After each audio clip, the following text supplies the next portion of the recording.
Hello everyone, welcome back to my channel. दिन की शुरुआत करते हुए नींबू पानी से और छोटे मोटे काम निपटाते हुए हम लोग अभी फिर से एनसीईआरटी की ओर बढ़ेंगे। ये रहा एनसीईआरटी जो कि है बायो का क्लास 11 का, और आज हम लोग करेंगे चैप्टर 3। कल हम लोग चैप्टर 1 और चैप्टर 2 फिनिश कर चुके थे, तो आज हम लोग चैप्टर 3 पढ़ेंगे। फिर इसको पढ़ के आपको अपडेट देते हैं। Hello everyone, welcome back to my channel. तो सुबह के बाद आपसे बात नहीं हो पाई थी क्योंकि थोड़ा बिजी शेड्यूल था। तो केमिस्ट्री में कल जैसे हम लोग पढ़ रहे थे, तो आज हम लोग इवेपोरेशन को आगे बढ़ते हुए हम लोग सब्सटेंस पढ़ रहे थे। उसमें प्योर सब्सटेंस में हम लोग एलिमेंट कंपाउंड पढ़ के फिर हम लोग मेटल पे आए थे आज।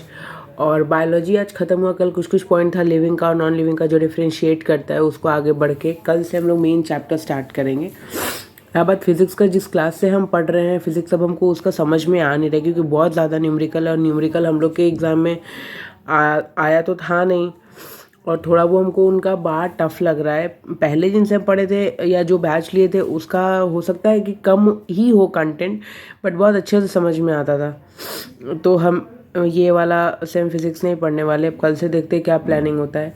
फिर पेडागोजी आज हम पढ़े। पेडागोजी इसलिए क्योंकि 3 4 5 फॉर्म आ रहा है इस बार। हम केवल बीपीएससी नहीं डालेंगे।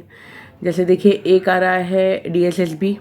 तो अगर आपको ना पता हो तो ये आपके लिए अपडेट हो सकता है, बट हमको पता है, बट हम देंगे नहीं डीएसएसबी। बस हम बता रहे हैं कि कौन कौन सा फॉर्म आ रहा है। डीएसएसबी एक आ रहा है, एक बीपीएससी टीआरई 4 आ रहा, केंद्रीय विद्यालय आ रहा, और रेलवे का आ चुका है।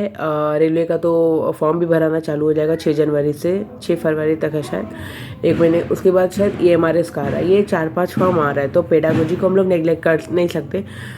हालांकि कोई भी टीचिंग एग्ज़ाम होता है तो उसमें बिना पेडागोजी के थोड़ा सा समझ से बाहर है। ये हम लोग जब शुरू बीपीएससी का एग्ज़ाम होता था तो हम लोग बोलते थे कि अरे पेडागोजी नहीं है इसमें, तो इसलिए बस पेडागोजी भी आज, जिसमें हम लोग पढ़े स्कूल्स ऑफ साइकोलॉजी। और उसके बाद फिर हम आज ज़्यादा कुछ नहीं पढ़ पाए। हाँ, एक और अपडेट देना था आपको। मेरा कम्प्लीटली मेरा इंग्लिश मीडियम है और हिंदी पढ़ता भी नहीं है। शायद अब कुछ लोग सुने तो बोलेंगे कि हाँ अंग्रेज़ चाहिए। ऐसा कुछ नहीं। देखिए, हम लोग जो बोलचाल की भाषा होती है हिंदी का, जो पढ़ाई का भाषा होता है, वो बहुत डिफरेंट है। एक बार हम ऐसे ही किताब लेके पढ़ रहे थे, तो हम लोग ब्लड को क्या बोलते हैं, खून बोल देते हैं, पर या रक्त बोल देते हैं, बहुत ज़्यादा एडवांस भी बोलेंगे तो। बट जब हम किताब पढ़े एनसीईआरटी का, या शायद किसका हमको अच्छे से याद भी नहीं, तो ब्लड को रुधिर लिखा हुआ था। तो आप समझ सकते हैं कि किस तरीके का हिंदी का लैंग्वेज होता है। तो बायोलॉजी का मेरा हिंदी समझ से ही नहीं पड़ेगा वो हमको। लेकिन हमको एक फ्रेंड सजेस्ट किए क्योंकि बहुत सारा क्वेश्चंस नवीन सर कराते हैं प्लेटफॉर्म बैच पे, लेकिन वो हिंदी मीडियम है, बाईलिंगुअल है। तो क्योंकि हम उनको पहले से जान रहे थे कि वो हिंदी मीडियम में पढ़ाते, क्योंकि 1-2 बार हम मोबाइल से कांटेक्ट भी किए हुए हैं कि सर अगर आपके पास नोट्स वोट्स है तो, लेकिन उनके यहाँ शायद इंग्लिश मीडियम वालों के लिए नहीं है। लेकिन आज हम उनका बैच परचेज़ किए हैं, नियुक्ति बैच हम परचेज़ किए हैं, जिसमें कि साइंस का 4000 क्वेश्चंस कवर होगा। तो आज हम वो एक वीडियो देखें। 37 वीडियो ऑलरेडी शायद कवर हो चुका है, 38वां वीडियो आज हुआ है। लेकिन आज हम स्टार्ट के धीरे तो देखें कि कैसे कैसे हो, क्योंकि अभी कुछ समझ नहीं आ रहा है। मेरा भी टाइम ये हो रहा है, और कुछ चीज़ हमको समझ आ रहा है, कुछ नई चीज़ समझ में आ रहा है। तो हम अभी भी वो क्लैरिफाई कर रहे हैं कि हमको कहाँ से पढ़ना है, क्या पढ़ना है, कितना पढ़ना है, और उस शुरू में बन नहीं पा रहा वैसे थोड़ा सा, क्योंकि ठंड का दिन है और मेरे बच्चे का भी तबीयत ख़राब है, तो थोड़ा सा टाइम वाइम मैनेज नहीं हो पा रहा उस तरीके से। बट तो ये एक नियुक्ति बैच आज हम अपडेट लिए और एक क्लास किए। तो कम्प्लीटली सर हिंदी मीडियम से ही ज़्यादा पढ़ा रहे थे सर, ऐसा नहीं इंग्लिश मीडियम हमको दिमाग लगाना पड़ रहा था। बट जो सर बोल रहे थे वो कम ही समझ में आ रहा था, लेकिन क्वेश्चन जो लिखा हुआ था उसके नीचे इंग्लिश मीडियम में भी लिखा हुआ था, तो वो इंग्लिश मीडियम से हम देख के समझ पा रहे थे कि मतलब चलो आंसर है ना, तो क्वेश्चन का आंसर हम समझ पा रहे थे। लेकिन उसके अंदर का जो कंटेंट और ज़्यादा सर पढ़ा रहे थे, जैसे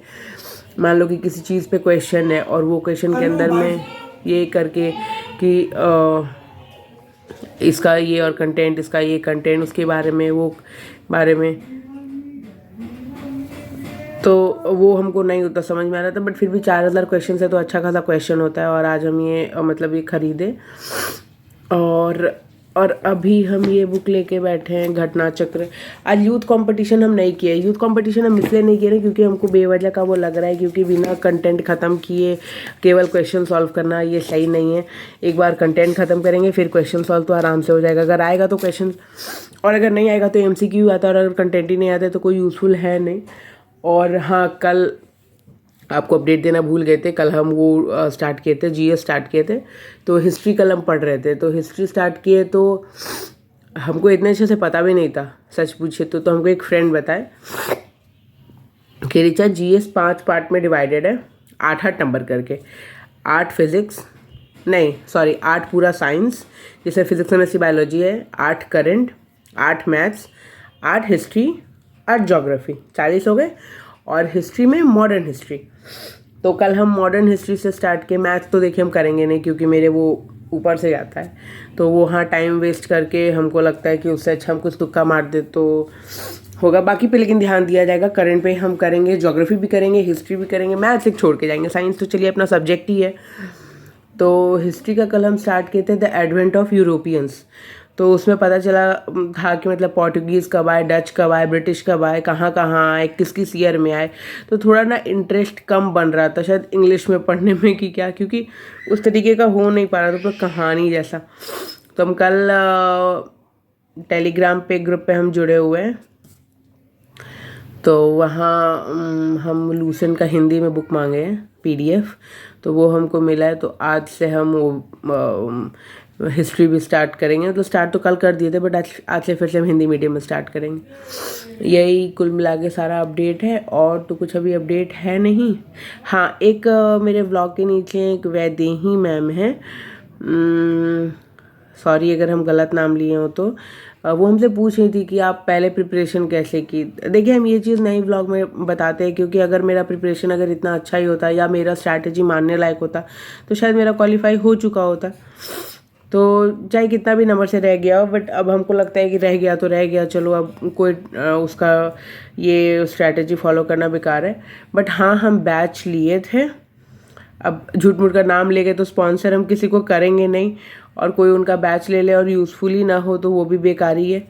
तो बैच लिए थे, और हम घर पे घटना चक्र से, मतलब घटना चक्र ये साइंस वाली ही पढ़ते थे, जनरल साइंस की घटना चक्र, और बायोलॉजी का यूथ कंपटीशन, और वो जो हम खरीदे थे बैच, उसका तीनों फिजिक्स केमिस्ट्री बायोलॉजी यही पढ़ते थे, बाकी नहीं पढ़ते थे। और क्या पढ़ते थे, और जब एग्ज़ाम आता था तो यूट्यूब पे मैराथन जो चलता था NCERT का, चाहे जिसका भी, बस वो यही पढ़ के गए थे और कुछ नहीं गए थे। तो ये वैदेही मैम केवल आपके लिए, क्योंकि हम देखे कि बार बार आप पूछ रही थी कि आप कैसे की, और बिल्कुल घर पे, क्योंकि देखिए पहले ही बता चुके कि मेरा एक छोटा बाबू है, तो मैरिड लोग कहाँ निकल पाएंगी, और बच्चे छोड़ के जाना इम्पॉसिबल है। तो यही है, घर पे ही था। और इस बार भी हम वही किए, जो इस बार हम बैच कोई नहीं खरीदे। पिछले बार जो बैच लिए थे उसी से हम वो जनरल साइंस का एक बैच फिर से हम लिए हैं, करियर विल पे, ये बता देंगे। अब स्पॉन्सर ही यही है, लेकिन फिर भी ठीक है, हम career will pay general science का लिए, वो अभी हम कर रहे हैं। उसी में हमको फिज़िक्स बिल्कुल नहीं समझ में आ रहा, तो केमिस्ट्री और बायोलॉजी तो ठीक है, बट फिज़िक्स हमको आ नहीं रहा, इसलिए अच्छा नहीं। देखिए किसी का ना, या तो आप तारीफ़ ही करिए, बुराई करके कोई फ़ायदा है नहीं, तो इसलिए हम बोलना नहीं चाह रहे थे, बट वो बार बार से पूछ रहे थे ना, इसलिए हम बता दिए। यही अपडेट है बस आज का। तो आज अभी ये करके, घटना चक्र करके, और थोड़ा सा लूसेंट पढ़ के फिर आज हम सो जाएंगे। तो फिर मिलते हैं कल के व्लॉग में। Bye, take care, good night.